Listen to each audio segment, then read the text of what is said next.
മറ്റൊരു വാർത്തയിലേക്ക് സംസ്ഥാനത്തെ സ്ത്രീകൾക്കും ട്രാൻസ്ജെൻഡേഴ്സിനുമായി UDF സർക്കാർ പ്രഖ്യാപിച്ച KSRTC സൗജന്യ യാത്ര ജൂൺ 15 മുതൽ യാഥാർത്ഥ്യമാകുകയാണ്. പ്രതിവർഷം 800 കോടിയോളം രൂപയുടെ അധിക ബാധ്യത സർക്കാർ ഏറ്റെടുത്തുകൊണ്ടാണ് KSRTC ഓർഡിനറി ബസ്സുകളിൽ ഈ ചരിത്രപരമായ തീരുമാനം നടപ്പിലാക്കുന്നത്.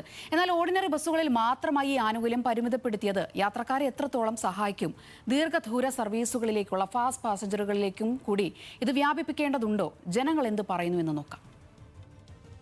കേരളത്തിലെ എല്ലാ സ്ത്രീകൾക്കും KSRTCയിൽ സൗജന്യ യാത്ര എന്ന പ്രഖ്യാപനവുമായാണ് UDF തെരഞ്ഞെടുപ്പിനെ നേരിട്ടത്. എന്നാൽ നിലവിൽ പദ്ധതി ഓർഡിനറി ബസ്സുകളിൽ മാത്രമാണെന്ന് വ്യക്തമാക്കുകയാണ്. വാസ്തവത്തിൽ ഓർഡിനറി ബസ്സുകളിൽ മാത്രം മതിയോ സൗജന്യ യാത്ര? കേൾക്കാം ജനങ്ങളുടെ പ്രതികരണം. സ്ത്രീകൾക്ക് മാത്രമുള്ള സൗജന്യ യാത്രയോട് എനിക്ക് താല്പര്യമില്ല. കാരണം അത്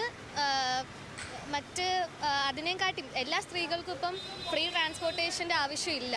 പ്രിവിലേജ്ഡ് ആയിട്ടുള്ള, അതായത് ജോലിയും അത്യാവശ്യം സാമ്പത്തികമായി നല്ല രീതിയിൽ നിൽക്കുന്ന സ്ത്രീകളുണ്ട്. അപ്പോൾ അവർക്ക് ഈ സൗജന്യ യാത്ര ആവശ്യമില്ല. അതിന് പകരം ഇപ്പോൾ ഹാൻഡിക്യാപ്ഡ് ആയിട്ടുള്ള ആൾക്കാർ, അല്ലെങ്കിൽ വൃദ്ധരായിട്ടുള്ള ആൾക്കാർ, അങ്ങനെ അല്ലെങ്കിൽ മൈനോറിറ്റീസ് ഉണ്ടല്ലോ, അങ്ങനെ ഉള്ള ആൾക്കാർക്കൊക്കെ അത് കൊടുക്കായിരുന്നു. അപ്പോൾ പൊതുവേ എനിക്ക് അങ്ങനെ മൊത്തത്തിൽ കൊടുത്തതിൽ എനിക്ക് താല്പര്യമില്ല. അവരാദ്യം നിൽക്കുമ്പോൾ പറഞ്ഞിന് അങ്ങനെയല്ലേ, KSRTC ബസ്സിന് സ്ത്രീകൾക്ക് സൗജന്യ യാത്ര. അതിപ്പോൾ അങ്ങനെ തന്നെ തരണം. പിന്നെ അതിൽ APL VPL പ്രായപരിധിയൊന്നും നമ്മ സ്വീകരിക്കുന്നതല്ല. ആദ്യമൊക്കെ ഒരുപാട് ഓഫറും കാര്യങ്ങളും ഒക്കെ പറഞ്ഞിരുന്നു. പക്ഷേ ഈ സമയമാകുമ്പോൾ ഓരോരോ നിയമങ്ങൾ കൊണ്ടുവന്നു. അത് നമുക്ക് അംഗീകരിക്കാൻ പറ്റാത്തൊരു സംഗതിയാണ്. സ്ത്രീകൾക്ക് മാത്രം പോരല്ലോ, എനിക്ക് അതിനോട് വലിയ ഇതൊന്നുമില്ല. നമ്മുടെ കേരളത്തിൽ അങ്ങോളം ഇങ്ങോളം എല്ലാ ബസ്സുകളിലും സ്ത്രീകൾക്ക് സൗജന്യ യാത്രയെന്നാണ് പുള്ളി പറഞ്ഞിട്ടുള്ളത്. അത് നടപ്പിലാക്കണം. പറഞ്ഞ വാക്ക് പാലിക്കണ്ടേ? അതല്ലേ വേണ്ടത്. എല്ലാ ബസ്സുകളിലും വേണം. ഓർഡിനറി ബസ്സാകുമ്പോൾ എല്ലാവർക്കും പറ്റില്ലല്ലോ പോകാനൊന്നും, യാത്ര ചെയ്യാൻ. എല്ലാ സ്ഥലത്തും ആ ബസ് ഉണ്ടാവണമെന്നില്ലല്ലോ. അപ്പോൾ നമ്മൾ ഡ്യൂട്ടി പോകുന്ന സമയത്തൊന്നും ആ ബസ്സേ ഉണ്ടാവില്ല. അന്നേരം പിന്നെ അതൊരു വെറുതെ അല്ലേ സൗകര്യം എന്ന് പറയുന്നത്. സ്ത്രീകൾക്ക് ഇപ്പോൾ സൗജന്യയാത്ര പറഞ്ഞിരിക്കുന്നത് ജോലി ചെയ്യുന്ന സ്ത്രീകൾക്ക് വേണ്ടിയിട്ടാണല്ലോ.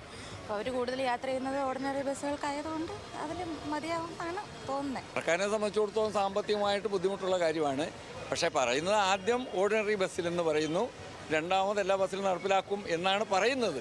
പക്ഷേ ഈ ഇരട്ടത്താപ്പ് ഏതായാലും ശരിയില്ല. ഈ വയസ്സായ അമ്മമാർക്ക്, അബലകളായ സ്ത്രീകൾക്ക് ഈ ഓർഡിനറി ബസ് മാത്രം തിരഞ്ഞുപിടിച്ച് കണ്ടുപിടിക്കാൻ പറ്റുമോ? തരുവാങ്ങി എല്ലാത്തിലും കൊടുക്കണം, അല്ലെങ്കിൽ ഒന്നിലും വേണ്ട.